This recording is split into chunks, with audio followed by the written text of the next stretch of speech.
Checking से अंदर आ जाने दीजिए, बड़ा गैप है। पुलिस के मित्र सहायता करें, सारे कार्यकर्ता सहायता करें, अंदर आ जाइए आप लोग।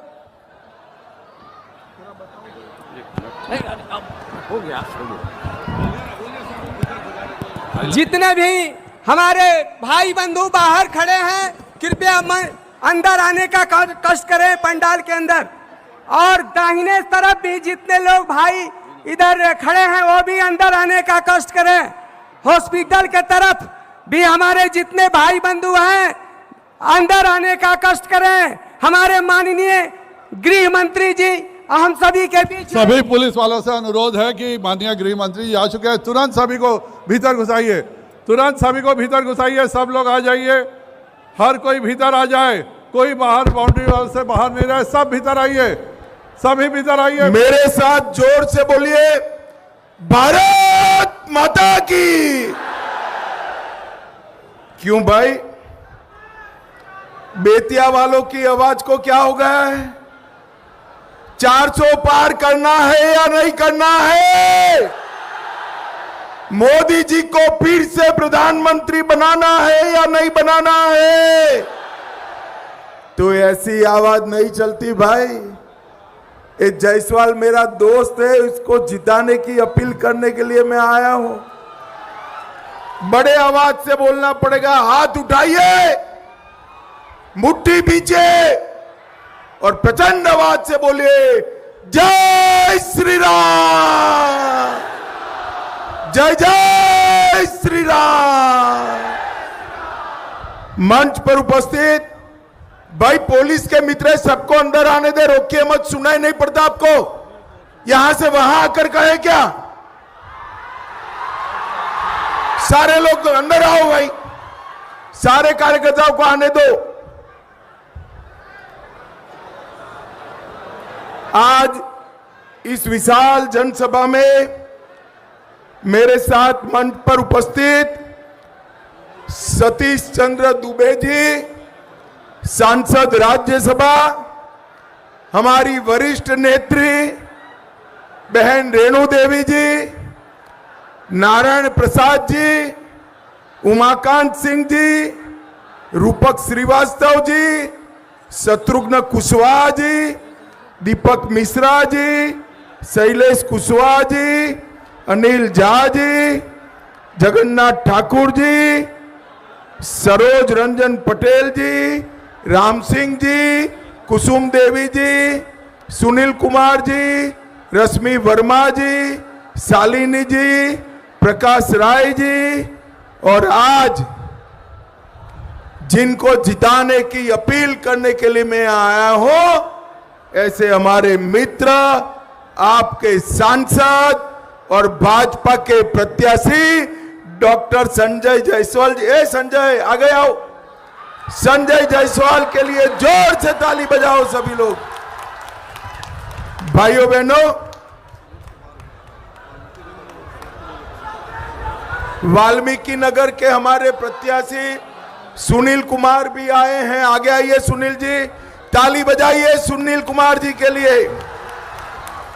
और आज यहां आए हुए प्यारे भाइयों बहनों माताओं और मेरे जिगर के टुकड़े जैसे युवा मित्रों, आप सभी को नमस्कार।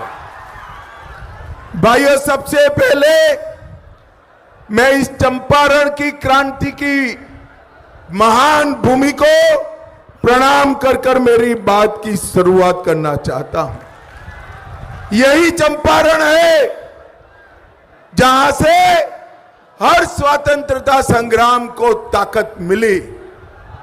यहां पर जब महात्मा गांधी आए, देश की आजादी के आंदोलन को नई दिशा देने का काम महात्मा ने किया था।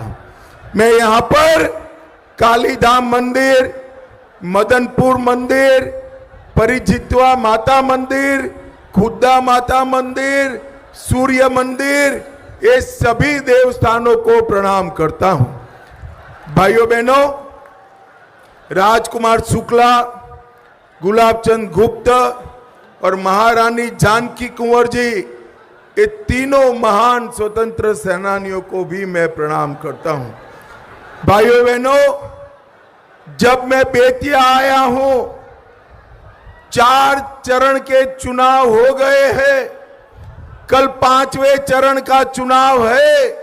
बेतिया वालों, परिणाम जानना है क्या? अरे जोर से बोलो, जानना है तो जानना है क्या? भाइयों बहनों, मेरी बात डायरी में लिख कर रखना। 4 चरण में मोदी जी 270 पार कर चुके हैं दोस्तों। और भाइयों बहनों, ये लालू जी की पार्टी को 4 भी नहीं मिल रहा और राहुल बाबा को 40 भी नहीं मिल रहा है। ये इंडी गठबंधन का सुपड़ा साफ होने वाला है। भाइयों बहनों, ये इंडी गठबंधन जो है, ये झूठ का व्यापार करने वाले लोग, झूठ बोलकर जनता को गुमराह कर कर राजनीति में विजय प्राप्त करना चाहते हैं। ये कहते हैं कि मोदी जी 400 पार होंगे तो आरक्षण हटा देंगे। बेतिया वालों, इससे बड़ा कोई झूठ नहीं हो सकता। मैं आज आपको बताने आया हूं, 10 साल से मोदी जी के पास पर्याप्त बहुमत है। मोदी जी ने कभी आरक्षण को हाथ लगाया है क्या? बताइए भाई, लगाया है? मोदी जी ने कभी आरक्षण को हाथ नहीं लगाया है। मैं आज आपके बीच में कहकर जाता हूं, जब तक संसद में एक भी भाजपा का सांसद है, एसटी, एससी और पिछड़ों के आरक्षण को कोई हाथ नहीं लगा सकता। ये मोदी का गारंटी है। भाइयों बहनों, पिछड़े समाज का, ओबीसी के आरक्षण पर डाका डालने का काम अगर किसी ने किया है तो ये कांग्रेस पार्टी ने किया है। मैं आपको बताने आया हूं, कर्नाटक और तेलंगाना के अंदर 5% और 4% माइनॉरिटी को आरक्षण दिया, मुस्लिमों को आरक्षण दिया, जो संविधान सम्मत नहीं है। हमारा संविधान धर्म के आधार पर आरक्षण को परमिशन नहीं देता है। अब मैं बताना चाहता हूं और पूछना चाहता हूं लाली जी को, एक कांग्रेस पार्टी जिसकी गोदी में आप बैठे हैं, उसने 5% मुस्लिम आरक्षण दिया, किसका कटा? भाइयों बहनों, किसका कटा? मैं आपको बताना चाहता हूं, ये 5% पिछड़ा और अति पिछड़ा का आरक्षण काटकर मुसलमानों को देने का काम एक कांग्रेस पार्टी ने किया है। भाइयों बहनों, ये लालू यादव कहते हैं कि सब मुसलमानों को आरक्षण 100% देना चाहिए। लालू जी, किसका काट कर दोगे? दलितों का काटोगे, आदिवासियों का काटोगे, या फिर पिछड़ा समाज का काटोगे?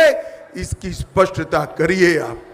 भाइयों बहनों, लालू प्रसाद यादव वोट बैंक के लिए और अपने बेटे को मुख्यमंत्री बनाने के लिए पिछड़ा विरोधी कांग्रेस पार्टी की गोदी में बैठे हैं। ये कांग्रेस पार्टी ने काका साहेब कालेलकर कमीशन का सालों तक उसको स्क्रैप में डालने का काम किया। मंडल कमीशन आया, इंदिरा गांधी ने ठंडे बस्ते में डाला, और जब संसद में चर्चा आई, राजीव गांधी ने इसका विरोध किया। भाइयों बहनों, कांग्रेस ने हमेशा पिछड़ा विरोधी राजनीति की है, और नरेंद्र मोदी जी ने ये पिछड़ा समाज को, अति पिछड़ा समाज को संवैधानिक मान्यता देने का काम हमारे नेता, देश के प्रिय प्रधानमंत्री नरेंद्र मोदी जी ने किया है। मित्रों, नरेंद्र मोदी जी ने किया। मैं आज आपको कहने आया, इतने साल तक इन्होंने राजनीति करी, कभी भी गरीब का कुछ नहीं किया। नरेंद्र मोदी जी ने 14 करोड़ गरीबों के घर में नल से जल भेजने का काम किया है। 10 करोड़ से ज्यादा घरों में गैस का सिलेंडर भेजने का काम किया है। 12 करोड़ गरीबों के घर में शौचालय बनाने का काम किया है।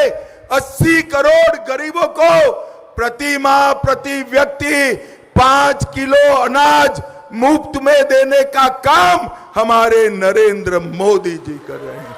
और भाइयों बहनों, बिहार के हर गरीब को 5 लाख तक का दवाइयों का पूरा खर्चा देने का काम भी नरेंद्र मोदी कर रहे हैं। 4 करोड़ गरीबों को घर दिया और तीसरी बार प्रधानमंत्री बना दो और 3 करोड़ गरीबों को घर मिलने वाला है। ये मोदी का गारंटी है। बेतिया वालों, मुझे बताओ भाई, ये पाक ऑक्यूपाई कश्मीर हमारा है या नहीं है? अरे जोर से बोलो, है या नहीं है? एक कांग्रेस पार्टी के नेता मणिशंकर अय्यर कहते हैं पाकिस्तान के पास एटम बम है, पाक ऑक्यूपाई कश्मीर की बात न करो। फारूक अब्दुल्ला कहते हैं, जो लालू जी के साथी है, वो कहते हैं पाकिस्तान के पास एटम बम है, आप पाक ऑक्यूपाई कश्मीर की बात न करो। बेतिया वालों, आज मैं कहकर जाता हूं, हम भारतीय जनता पार्टी के कार्यकर्ता एटम बम से नहीं डरते हैं। मेरी बात याद रखना, ये मोदी का गारंटी है कि पाक ऑक्यूपाई कश्मीर भारत का है, रहेगा और हम इसको लेकर रहेंगे। ये खड़गे जी कहते हैं राजस्थान और बिहार वालों को कश्मीर से क्या लेन देन है? अरे खड़गे साहब, आप 80 के हो गए, अभी आपको मालूम नहीं, देश को आप जानते नहीं हो। बेतिया का मेरा बच्चा कश्मीर के लिए अपनी जान दे सकता है, जान दे सकता है। माताओं, भाइयों, बहनों, 70 साल तक इन्होंने धारा 370 को एक अनौरस बच्चे की तरह गोदी में पाल कर रखा। आपने मोदी जी को दूसरी बार प्रधानमंत्री बनाया। मोदी जी ने 5 अगस्त 2019 को धारा 370 को समाप्त कर दिया, समाप्त। और कश्मीर को हमेशा के लिए भारत के साथ जोड़ने का काम हमारे नेता नरेंद्र मोदी ने किया।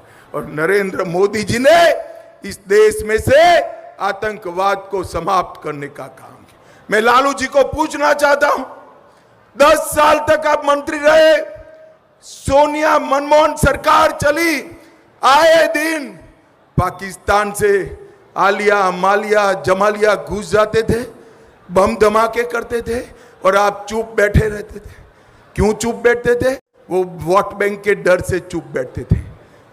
भाइयों बहनों, आपने मोदी जी को प्रधानमंत्री बनाया, बिहार वालों ने एक छोड़कर सभी सीटें दे दी। उरी और पुलवामा में हमला हुआ और मोदी जी ने 10 ही दिन में सर्जिकल स्ट्राइक, एयर स्ट्राइक कर पाकिस्तान के घर में घुसकर आतंकवादियों का सफाया करने का काम मोदी जी ने किया। मोदी जी ने ये बिहार और झारखंड को नक्सलवाद से मुक्त कराने का काम इस देश के नेता और प्रधानमंत्री नरेंद्र मोदी ने किया है। और भाइयों बहनों, देखिए, एक मजबूत सरकार, मजबूत नेता अगर देश में आता है तो कैसे काम होते हैं। पहले कश्मीर में यहां पर पथराव होता था, आज पाक ऑक्यूपाई कश्मीर में पथराव हो रहा है। पहले आजादी के नारे यहां लगते थे, आज कश्मीर, पाक ऑक्यूपाई कश्मीर में लगते हैं। पहले यहां हड़तालें होती थी, आज पाकिस्तान के अंदर हड़तालें होती है। और आज यहां करोड़ों टूरिस्ट कश्मीर जा रहा है और वहां रोज आटे का भाव आसमान को छू रहा है। पाकिस्तान के पास खाने के पास आटा लिए आटा नहीं है, और भारत के हर गरीब के घर में 5 किलो अनाज मुफ्त देने की व्यवस्था हमारे नरेंद्र मोदी जी ने की है। बेतिया वालों, मुझे बताओ भाई, आप सभी को कोरोना का दोनों डोज लगा है या नहीं लगा है? ऐसे नहीं होगा भाई, जोर से बोलो जरा। दोनों डोज लगाओ तो हाथ उठाकर कहो लगा है। लगा है ना? 4 आना भी देना पड़ा है क्या? नरेंद्र मोदी जी ने कॉफी पिलाकर मुफ्त में कोरोना का दोनों डोज लगाया। और उस वक्त ये राहुल बाबा और तेजस्वी क्या कहते थे? कहते थे ये मोदी वैक्सीन है, मत लीजिए। मैं आपको कहने आया हूं, अच्छा है बेतिया वालों उनका सुनते नहीं है, और आपने टीका लगा दिया, पूरे देश ने लगा दिया, इनका कोई नहीं सुनता। और जब पूरे देश ने लगाया तो रात को राहुल बाबा बहन प्रियंका को लेकर चुपचाप अंधेरे में खुद भी टीका लगाए। अरे राहुल बाबा, शर्म करो, शर्म करो। आप इस कोरोना जैसी महामारी में ये राजनीति करते हो, लोगों की जान के साथ खिलवाड़ करते हो। मुझे बताओ बेतिया वालों, होने वाला नहीं है, मगर 1 मिनट के लिए सोचो, अगर ये जीत गए तो इनका प्रधानमंत्री कौन बनेगा? जरा नाम है कोई? नाम है? चलो मैं एक एक कर कर पूछता हूं। ममता बनर्जी बन सकती है क्या? उद्धव ठाकरे बन सकते हैं क्या? स्टालिन बन सकते हैं क्या? केजरीवाल बन नहीं सकते, उनको 1 तारीख को जेल में जाना है।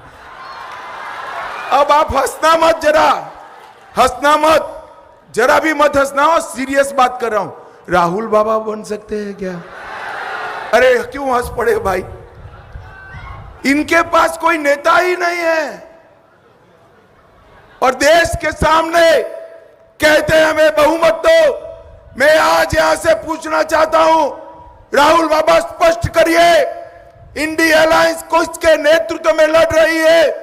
इनके एक नेता को पूछा पत्रकारों ने कि भाई कौन प्रधानमंत्री बनेगा, तो उसने कहा 1-1 साल बारी बारी बनेंगे। बेतिया वालों, ये राहुल बाबा देश को परचूरन की दुकान समझते हैं।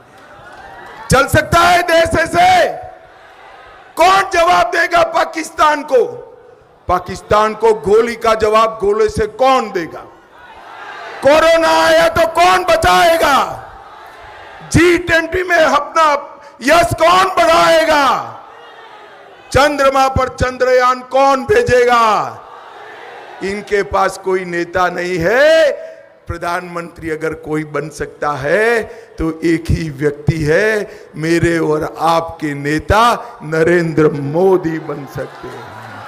भाइयों बहनों, मैं आज बिहार वालों को पूछने आया हूं, फिर से जंगल राज लाना है क्या? अरे जोर से बोलो, लाना है क्या? ये लालू जी कहते थे तेल पिलावन लठिया घुमावन, और मोदी जी कहते हैं दूसरे दुनिया का 3रे नंबर का अर्थतंत्र बनना है, 3रे नंबर का अर्थतंत्र। ये बिहार के लिए मोदी जी ने ढेर सारे काम किए हैं। मित्रों, मैं आज लालू यादव को पूछना चाहता हूं, 3 महीने से पूछ रहा हूं, जवाब नहीं दे रहे, मगर मैं भी छोड़ूंगा नहीं। बनिए का बेटा हूं भाई, सब लेकर आया हूं आज। सुनना है या नहीं सुनना है? देखो 10 साल तक सोनिया मनमोहन सरकार चली, लालू भी मंत्री थे। लालू जी आप हिसाब दीजिए कितना रुपया बिहार की जनता को दिया। वो नहीं कहते, मगर मैं कहता हूं सिर्फ 2,80,000 करोड़ रुपया दिया। और मोदी जी ने यही 10 साल में, हमारे 10 साल में 14,80,000 करोड़ बिहार को देने का काम करेंगे। भाइयों बहनों, गंगा पर कई पुल बने, हर रेलवे स्टेशन नया बन रहा है, गांव के रास्ते जुड़े, घर में लाइट पहुंची, पानी पहुंचा, बिजली पहुंची, ये सारे काम अगर किसी ने किए हैं तो हमारे नेता नरेंद्र मोदी ने किए हैं। लालू भाई, तेल पिलावन लठिया घुमावन का जमाना गया, लालटेन से देश आगे नहीं बढ़ता, चंद्रयान पहुंचाना है और अब आदित्य भी हमने छोड़ दिया है। मित्रों, बिहार को आगे ये लोग नहीं बढ़ा सकते, केवल और केवल नरेंद्र मोदी। एक गंभीर बात मैं आज लालू जी को पूछना चाहता हूं। लालू जी, आप इतने साल मुख्यमंत्री रहे, केंद्र में मंत्री रहे, आपने कभी कर्पूरी ठाकुर जी को भारत रत्न देने के लिए सिफारिश करी क्या? वो जवाब नहीं देते हैं, मगर मैं देता हूं, नहीं करी है। कर्पूरी ठाकुर जननायक, जिन्हें अति पिछड़ा, दलित, आदिवासी, महिलाएं, गांव, गरीब, हर गरीब की देश की चिंता करने वाला एक नेता, जिसके घर में खाना नहीं था परंतु हर लोगों को खाना मिले इसकी चिंता करता था। मोदी जी ने जननायक कर्पूरी ठाकुर को भारत रत्न कर्पूरी ठाकुर बनाने का काम हमारे नेता नरेंद्र मोदी जी ने किया। भाइयों बहनों, ये लालू जी केवल और केवल वोट की करते हैं। ये हमारा संजय जायसवाल है, इसको जिताने के लिए मैं आया हूं। भाई ऐसा मत समझना कि मेरा दोस्त है इसलिए मैं आया हूं। ये संजय देखने में डॉक्टर है, मेडिकल प्रैक्टिशनर है, भोला भाला दिखता है, मगर ऐसा है नहीं। मुझे आपको सच बता देना चाहिए, ये भोला भाला नहीं है। जब बेतिया और चंपारण के विकास का सवाल आता है, मेरे साथ भी हाथापाई कर ले, इतना आपकी चिंता करने वाला एक सवाल है। बेतिया से पटना तक 173 किलोमीटर रोड बनाने का काम किसने किया? जोर से बोलो, संजय ने किया। किसने किया? सिलीगुड़ी गोरखपुर एक्सप्रेस हाईवे किसने बनाया? भारत नेपाल सीमा 552 किलोमीटर का रोड चंपारण, मधुबनी, सुपौल, किशनगंज तक पूरा बनाने की शुरुआत हमारे संजय ने की। बेतिया का रेलवे स्टेशन नया बन रहा है। बेतिया पटना एक्सप्रेसवे का भूमि पूजन नरेंद्र मोदी कर चुके हैं। बेतिया नरकटिया स्टेट हाईवे का निर्माण हो चुका है। मेडिकल कॉलेज का निर्माण हो चुका है। पॉलिटेक्निक कॉलेज आ चुकी है। चनपटिया में स्टार्टअप उप जोन के लिए भूमि आवंटन हो चुकी है और वाल्मीकि नगर में भारत नेपाल सीमा पर लैंड कस्टम स्टेशन का काम भी नरेंद्र मोदी जी ने किया। और इस संजय भाई ने 1,75,000 गरीबों को घर दिलाया। सिर्फ पश्चिम चंपारण में 2,21,000 लोगों का इलाज का खर्चा 5 लाख तक का माफ करा। 5,44,000 माताओं को गैस का सिलेंडर दिया। 7,64,000 लोगों को 5 किलो अनाज मुफ्त में दिलाया और 5,35,000 घरों में नल से जल पहुंचाया। मैं यहाँ के जो प्रत्याशी है राहुल बाबा और लालू जी के, उनको पूछना चाहता हूं, भाई आपको भी विधायक बनने का मौका मिला था, आपने क्या करा? अगर संजय से आधा भी काम करा है ना, तो लेकर चौराहे पर सार्वजनिक चर्चा के लिए आ जाओ, हम आपको मान लेंगे। भाइयों बहनों, ये वर्ग वर्ग के बीच में विग्रह कराने के अलावे और कुछ नहीं करते। पश्चिमी चंपारण मक्का और चीनी का क्षेत्र है। मक्का का रेट 1310 था कांग्रेस के समय में। नरेंद्र मोदी जी ने 2090 कर किसानों को एमएसपी देने का काम नरेंद्र मोदी ने किया है। भाइयों बहनों, मैं आज कर कहकर जाता हूं, 2090 में अगर कोई आपका मक्का नहीं लेता है तो नाफेड की एक साइट पर जाइए, आपका सारा मक्का 2090 में नाफेड खरीद कर लेगी। ये नरेंद्र मोदी जी ने निर्णय।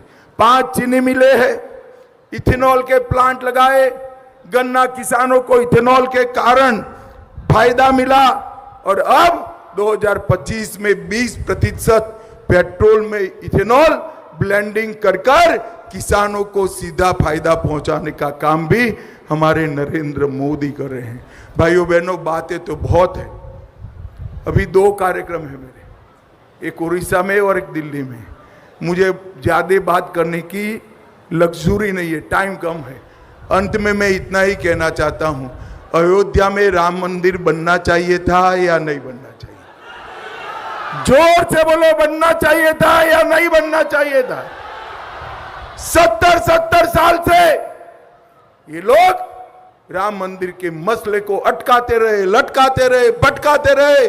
आपने मोदी जी को दूसरी बार प्रधानमंत्री बनाया, 5 ही साल में केस भी जीता, भूमि पूजन भी किया और 24 जनवरी को प्राण प्रतिष्ठा कर कर जय श्री राम कर दिया। भाइयों बहनों, मैं आज तेजस्वी यादव को पूछना चाहता हूं, आपको और राहुल बाबा को निमंत्रण मिला था प्राण प्रतिष्ठा का, क्यों नहीं गए भाई आप? मालूम है आपको? ना नहीं है, मैं बताता हूं। वो डरते हैं। किससे डरते हैं मालूम है? वो अपनी वोट बैंक से डरते हैं। उनकी वोट बैंक कौन है मालूम है? अरे भाई, आप नहीं हो। बेतिया वालों, भाइयों बहनों, आप उनकी वोट बैंक नहीं हो। उनकी वोट बैंक वो घुसपैठिए है, घुसपैठिए है। उनसे डर से वो प्राण प्रतिष्ठा में नहीं गए। भाइयों बहनों, जो राम की प्राण प्रतिष्ठा में न जाए, इससे हिसाब मांगना चाहिए या नहीं मांगना चाहिए? अरे जोर से बोलो, मांगना चाहिए या नहीं मांगना चाहिए? आज इतना बड़ा रेला यहां हुआ है, रैली नहीं है भाई, ये रेला है। संजय भाई का जितना तय है, मगर मैं कहकर जाता हूं, मार्जिन इतना करना संजय भाई का कि अगली बार लालू जी को सामने प्रत्याशी न मिले, इतने मार्जिन से जिताना है।